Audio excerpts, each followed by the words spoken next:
Assalamualaikum warahmatullahi wabarakatuh. Perkenalkan, nama saya Muhammad Yunur Arifin dari HTNA.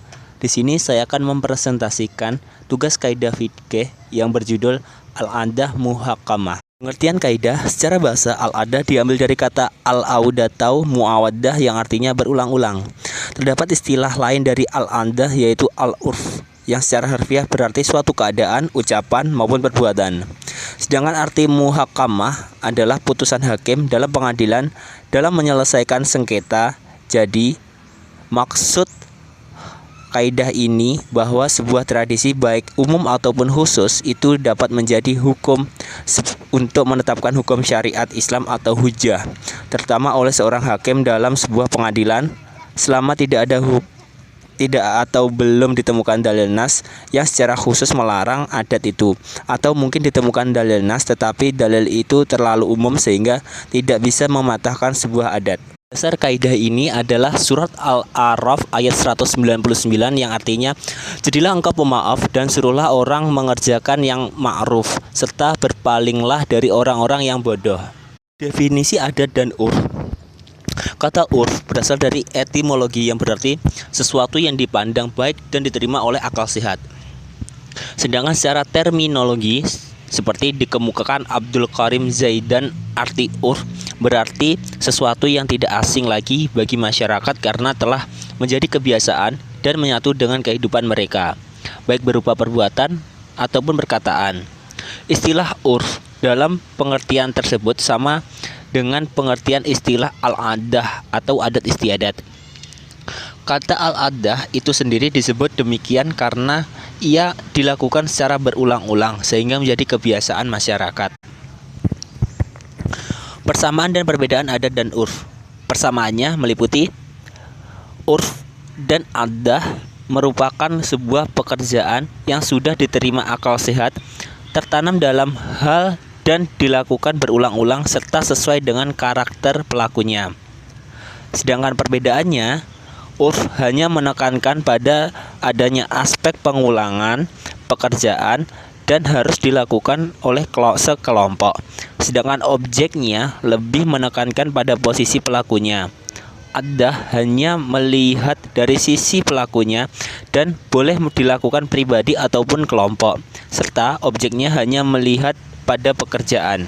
Cara diterimanya adat dan urf meliputi yang pertama, tidak bertentangan dengan nas, misalnya kebiasaan buruk di tengah masyarakat untuk melakukan riba dan rentan, tentu kita bisa diterima sebagai urf menjadi dalil.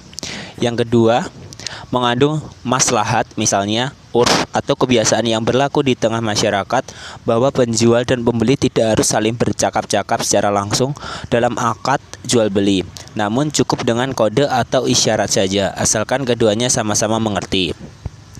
Yang ketiga, berlaku pada orang banyak. Semua orang memang mengakui dan menggunakan urf tersebut dalam kehidupan mereka sehari-hari. Kalau urf itu hanya berlaku pada sebagian kecil dari masyarakat, maka urf itu tidak bisa dijadikan sebagai dasar hukum. Yang keempat, sudah berlaku lama. Bahwa urf itu harus sudah menjadi kebiasaan yang berlaku secara kurun waktu yang lama. Dan yang terakhir, tidak bertentangan dengan syarat dalam bertransaksi. Syarat terakhir bahwa urf itu tidak bertentangan dengan syarat bertransaksi yang sudah baku dalam hukum fikih muamalat. Macam-macam urf. Yang pertama, dilihat dari segi objeknya. Urf dapat dibagi menjadi dua, yaitu al-urf al-fadi, yaitu ialah kebiasaan masyarakat dalam mempergunakan lafaz atau ungkapan tertentu dalam mengungkapkan sesuatu. Yang kedua yaitu al-urf al-amali, ialah kebiasaan masyarakat yang berkaitan dengan perbuatan. Yang kedua, dilihat dari segi cakupannya. Urf dibagi menjadi dua, yaitu al-urf al-am, ialah kebiasaan tertentu yang dikenal secara luas di sebagian besar masyarakat pada suatu masa. Yang kedua, al-urf al-khas, ialah kebiasaan tertentu yang telah dikenal masyarakat dalam suatu kawasan atau daerah tertentu. Dan yang ketiga, Dilihat dari segi keabsahannya, menurut pandangan syara', urf terbagi menjadi dua, yaitu al-urf al-sahih, ialah segala sesuatu yang sudah dikenal masyarakat yang tidak berlawanan dengan dalil dan syara', juga tidak menghalalkan yang haram dan menggugurkan yang wajib. Dan al-urf al-fasid ialah segala sesuatu yang dikenal oleh masyarakat tetapi berlawanan dengan syara' atau menghalalkan yang haram serta menggugurkan yang wajib. Kaidah turunan dan contoh penerapan kaidah dalam kasus. Yang pertama, sesuatu yang telah dikenal dengan urf seperti yang disyaratkan dengan suatu syarat.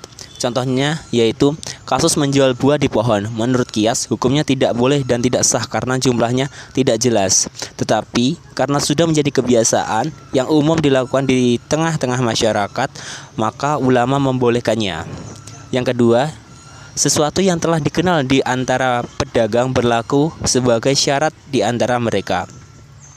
Contoh kecilnya yaitu antara pedagang dan pembeli seperti biaya pengiriman barang menurut kebiasaan pedagang di Indonesia adalah menjadi tanggung jawab pembeli. Sehingga walaupun dalam akad pembelian mebel misalnya tidak disebutkan biaya atau ongkos pengiriman, maka hukumnya tetap ada dan menjadi tanggung jawab penjual. Ada kekurangannya, mohon dimaafkan dan dimaklumi karena saya hanya manusia biasa yang tidak luput dari kesalahan dan kekhilafan. Sekian dan terima kasih.